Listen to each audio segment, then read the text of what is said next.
Muito bem, né? Então, dando prosseguimento à parte da arte bizantina,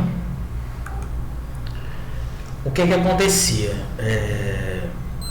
Toda essa atração ou decoração, né, do povo bizantino, aliada à prevenção que os cristãos tinham contra a estatuária que lembrava de imediato o paganismo romano, afasta o gosto pela forma e, consequentemente, a escultura não teve tanto destaque nesse período, né?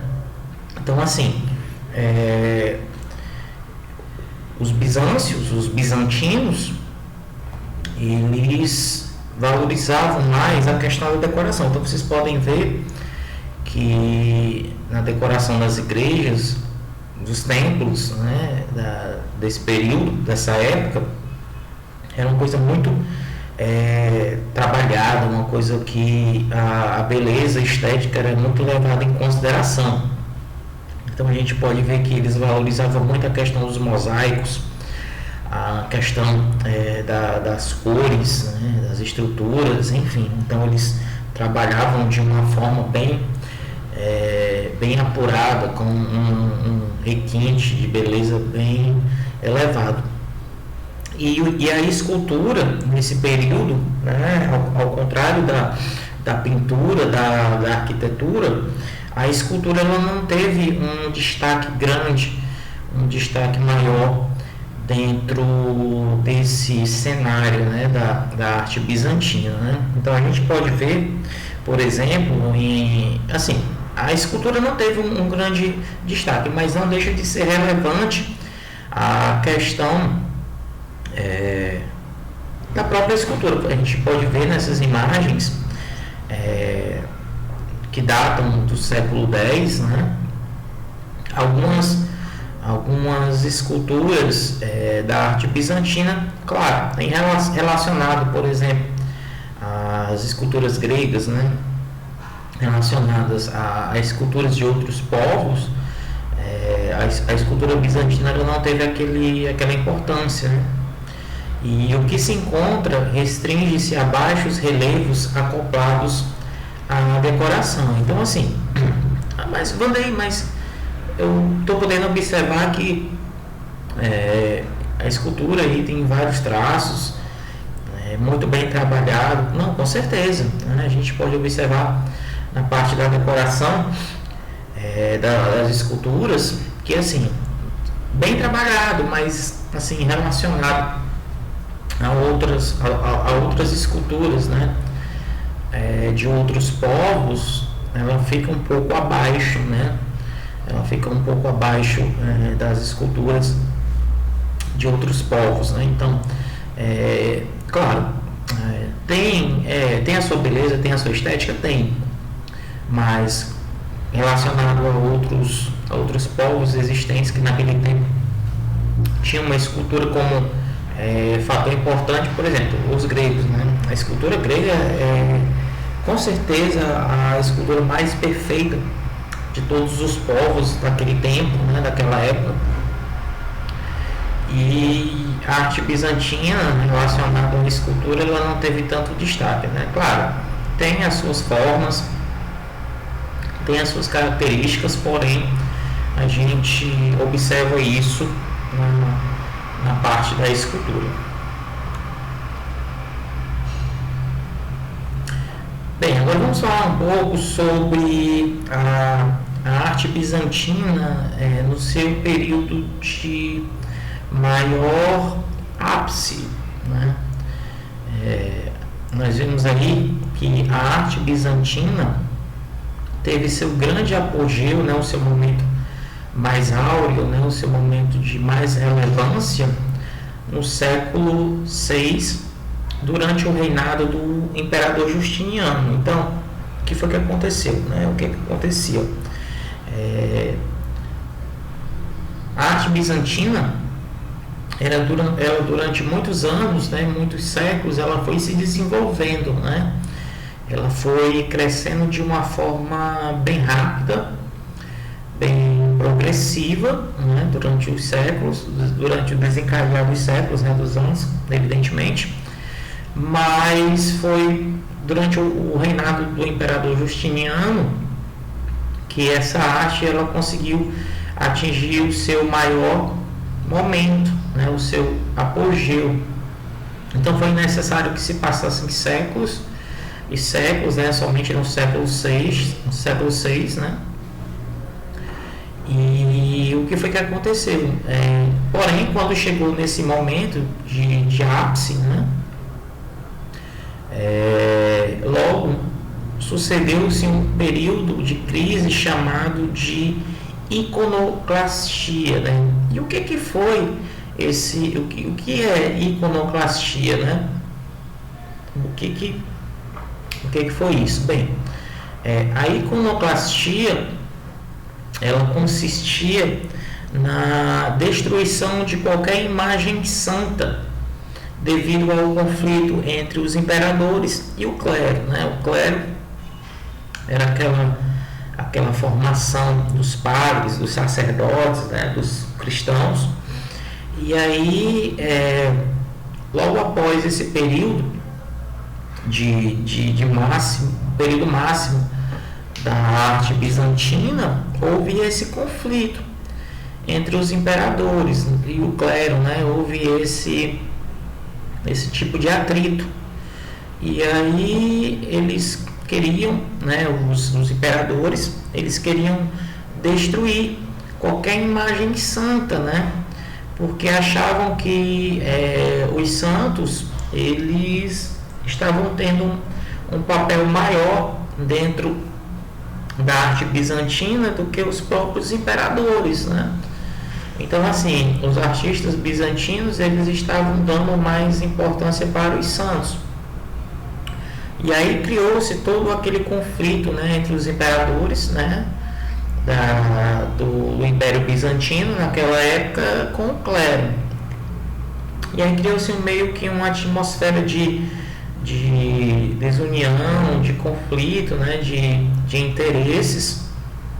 E aí a gente pode ver algumas imagens que retratam esse período de crise, né, da iconoclastia.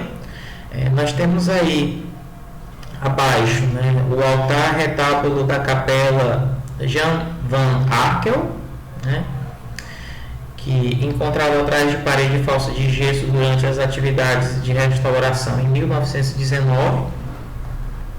Essa pintura, né, essa arte, ela é datada do século XV e foi apagada em 1572 durante as revoltas da Reforma Protestante iconoclasta, né? Então você pode observar nessa imagem, né, nessa imagem mais abaixo, nessa imagem menor, que ela sofreu alguns tipos de avarias, né? Justamente porque, como havia aquele conflito entre os imperadores e o clero, né?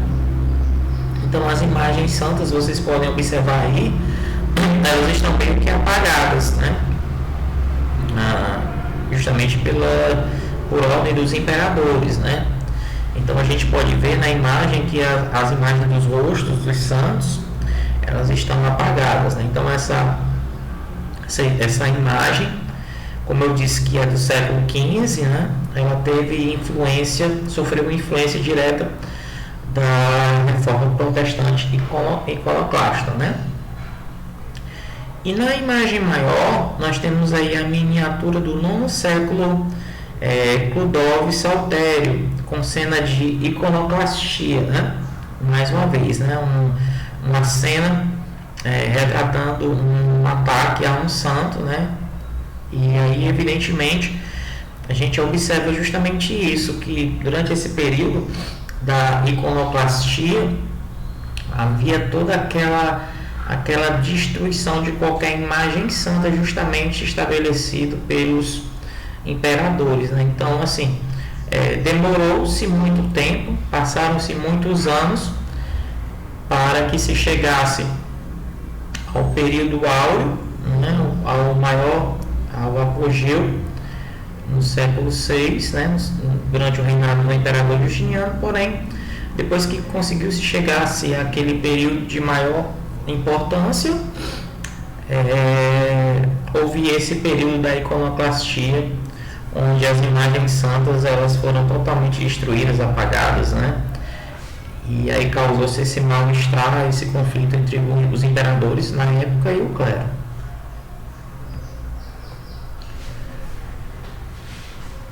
Bem, e vamos falar um pouco agora sobre a questão do ícone, né? A questão, o que significa a palavra ícone. Então, ícone é um termo derivado do grego, em que significa eikon, que significa imagem, traduzindo para o português.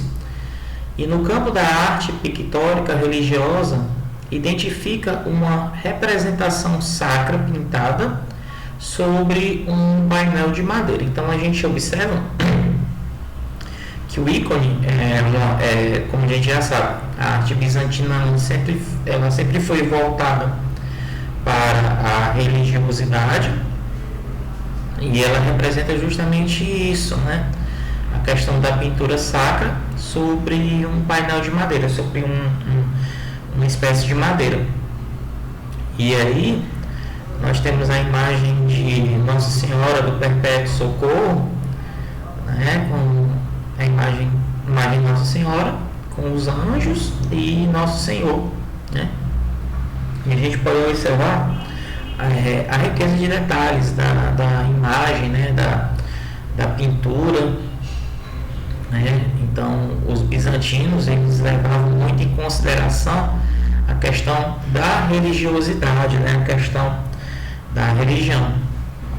E o ícone, ele é a representação da mensagem cristã descrita por palavras nos evangelhos, né? Então, assim, as passagens religiosas que estão presentes, aliás, nos evangelhos da Bíblia, o ícone, ele representa justamente isso, né? Essa mensagem, né? Essas mensagens que a gente pode observar. E, como a gente sabe, trata-se de uma criação bizantina do século V, né? Então, quando da oferta de uma representação da Virgem atribuída pela tradição a São Lucas. E aí, o que foi que aconteceu? Quando ocorreu a queda de Constantinopla, né, em 1453, foi a população dos Balcãs que contribuiu para difundir e incrementar a produção desta representação sacra, sendo na Rússia o local onde assume um significado particular e de grande importância. Então, o que a gente pode observar? Que depois da queda de Constantinopla, né, em 1453, essa difusão, essa propagação da arte sacra, ela de certa forma sofreu um grande declínio, né? E o que foi que aconteceu? Os Balcãs, esse povo, né, que foi um dos povos que invadiram a cidade de Constantinopla durante aquele período. Eles contribuíram para isso, né, que a representação sacra fosse mais incrementada, né, ela fosse mais espalhada, né. Houve toda aquela questão do declínio durante a iconoclastia, né, logo após o ápice, o apogeu da arte bizantina, como a gente já viu, mas essa questão das invasões, a cidade de Constantinopla, onde em 1453 ela foi totalmente dominada, fez com que essa arte ela sofresse um pouco de declínio, né? Claro, durante algum tempo ela ainda continuou sendo feita, sendo bem trabalhada, porém depois quando na Rússia, né, esse significado da arte bizantina ela teve novamente uma grande relevância.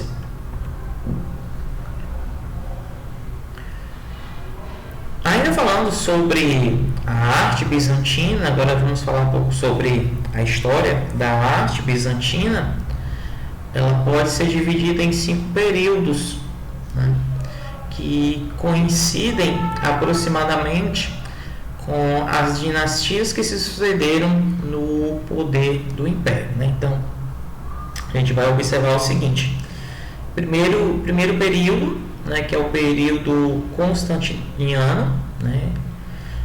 Deu-se a formação da arte bizantina no período constantiniano, quando vários elementos se combinaram para dar forma a um estilo bizantino, mais presentes nas criações arquitetônicas, já que pouco resta da pintura, da escultura e dos mosaicos da época, né? Então a gente pode observar aí nesse caso, né, que nesse período constantiniano, que foi o período do imperador Constantino, que essa parte da arte bizantina não ficou mais voltada para a parte da arquitetura, né?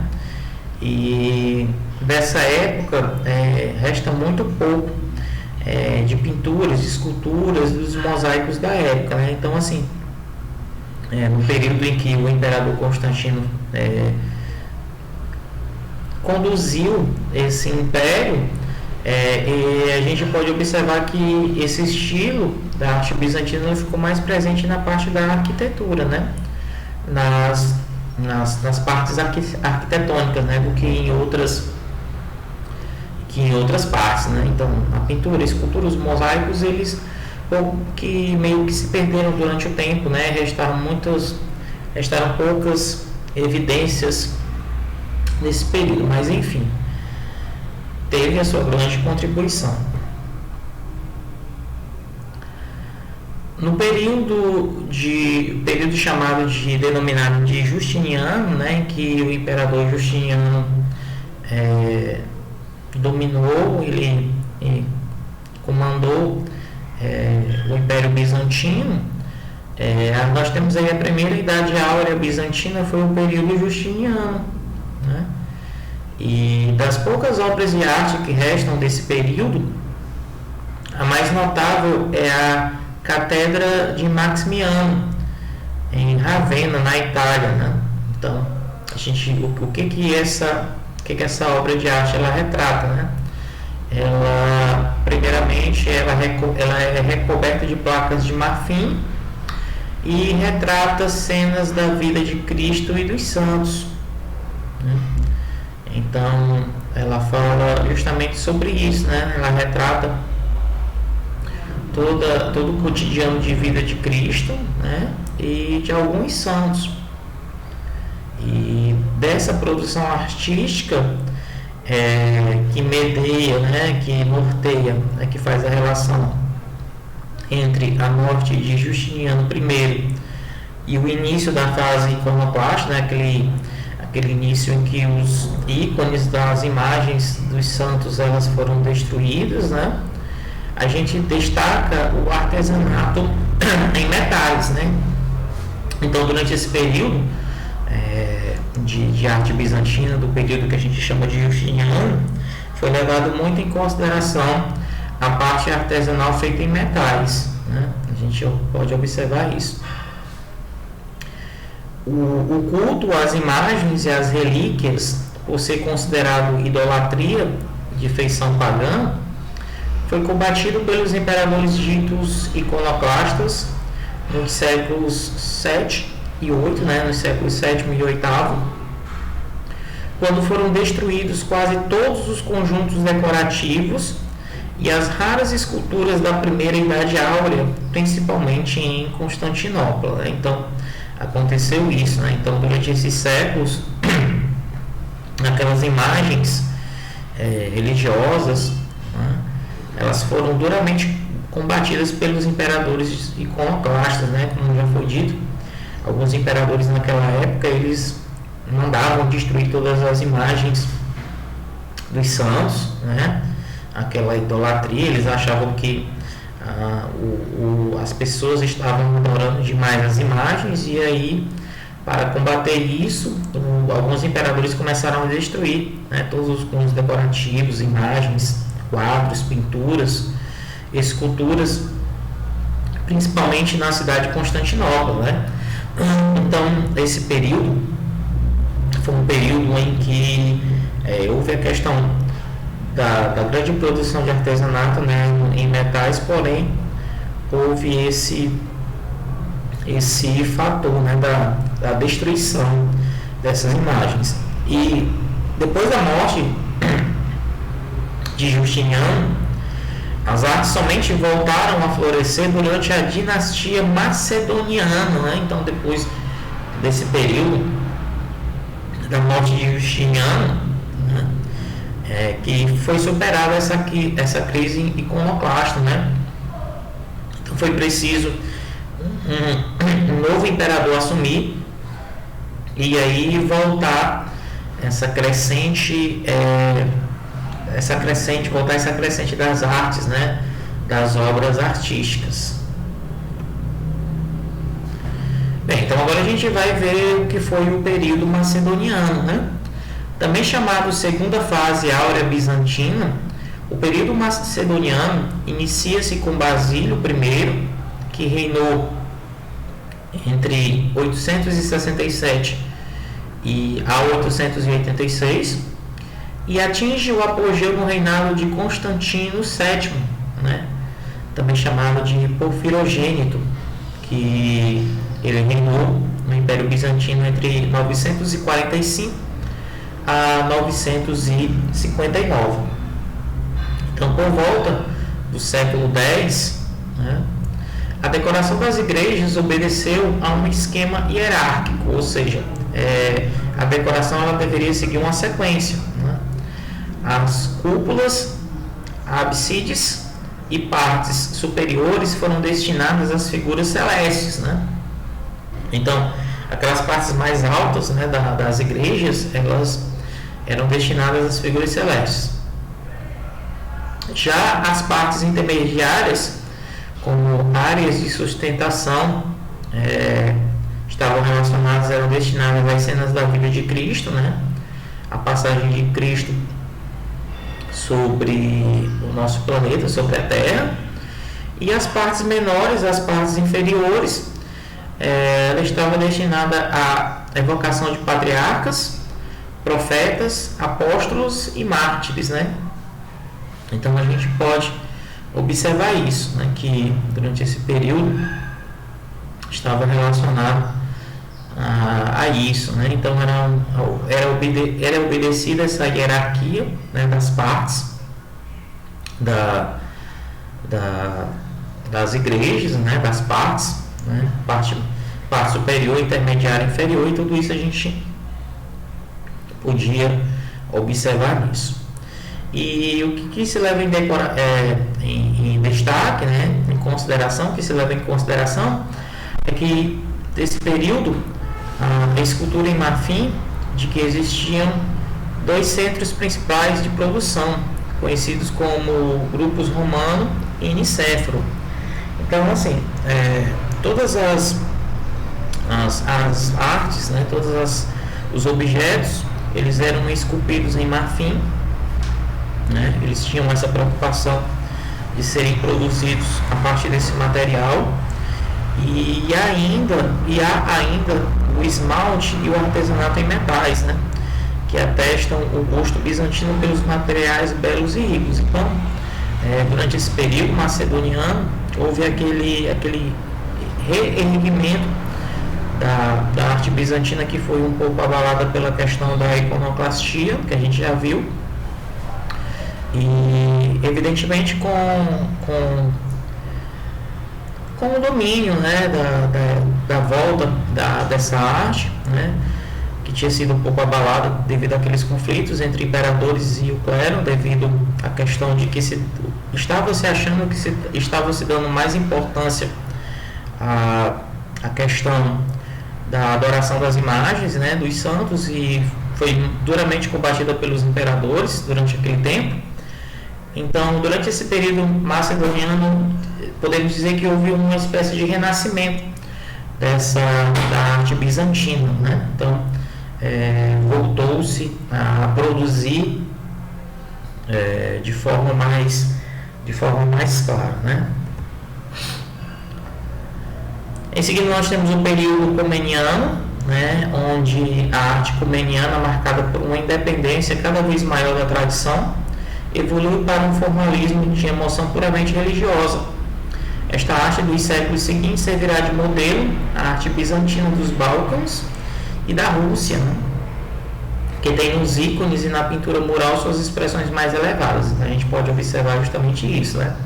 Que aí nesse período a gente observa aquela independência das pinturas relacionadas à arte bizantina.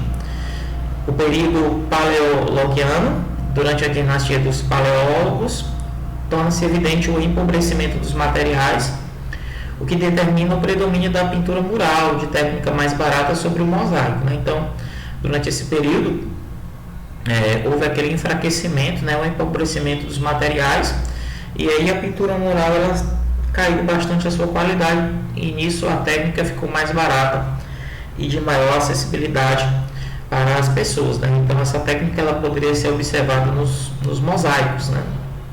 Então vocês podem observar caracterizando as duas pinturas, que é de baixo, né, que é do período paleologiano. A gente pode ver que já é uma coisa mais pobre, uma coisa menos rica em detalhes, né? A questão das cores. O estilo ítalo-bizantino, onde partes da Itália foram ocupadas pelos bizantinos entre os séculos 6 e 11, né?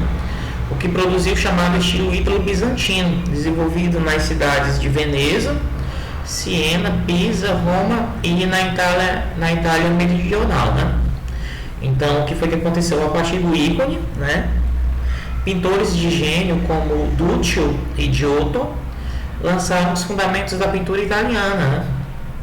Então, esse estilo ítalo-bizantino, né, em que se aproveitou-se muita coisa da arte bizantina, mas também da Itália, né, com esses pintores, a influência bizantina repercutiu ainda em meados do século XIV, sobretudo na obra dos primeiros expoentes da pintura veneziana. Então, assim, durante esse século, o século XIV, né, entre o século VI e o século XI, a arte bizantina ela contribuiu, ela entrou de uma forma mais ampla nas cidades italianas, né? Ela conseguiu atingir um grande potencial dentro das cidades italianas. E aí algumas pinturas em que houve a mescla por isso que é chamado ítalo-bizantino, né? Da arte italiana com a arte bizantina, deu origem a muitas outras imagens, né? A muitas outras pinturas. A arte bizantina não se extinguiu em 1453, né, quando se deu a queda de Constantinopla, pois durante a segunda metade do século XV e boa parte do século XVI, a arte daquelas regiões onde ainda florescia a ortodoxia grega permaneceu dentro da arte bizantina. E essa arte extravasou em muito os limites territoriais do Império, penetrando, por exemplo, nos países eslavos, né? Em alguns países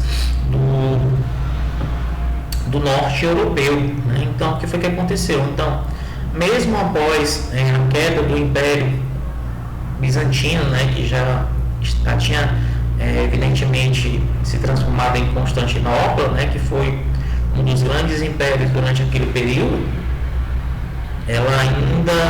essa arte ela ainda perdurou, né, durante algumas regiões localizadas naquele território.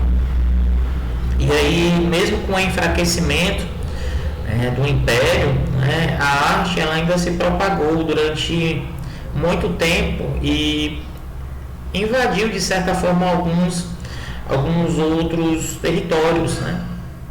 Então, como eu disse, esses países eslavos, né, eles sofreram influência direta da arte bizantina. Então a gente pode observar isso, né? Essa questão de que a arte bizantina até hoje ela tem a sua importância, tem a sua relevância, e a gente pode observar essa questão. E é isso, gente. Espero que vocês tenham gostado, né? A gente fez aquela viagem, né? Evidentemente que a arte ela está ligada diretamente à história, né?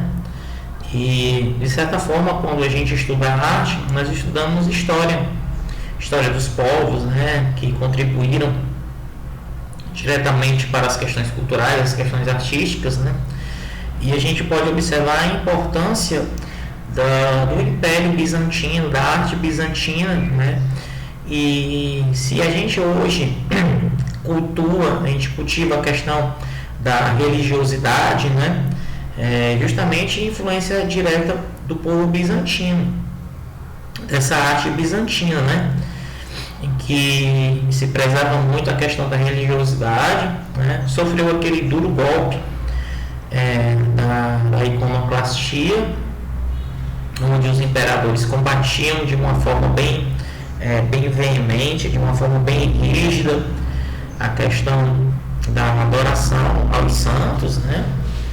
Mas mesmo depois desse período, a arte bizantina teve aquele período de enfraquecimento, mas mesmo assim depois ela se concentrou, se reergueu com outros imperadores, né? E aí a gente pode observar justamente isso. Espero que vocês tenham gostado e até o nosso próximo encontro, tá bom, pessoal? Valeu, um grande abraço para o professor Vanderlei e até a nossa próxima aula. Até mais, pessoal.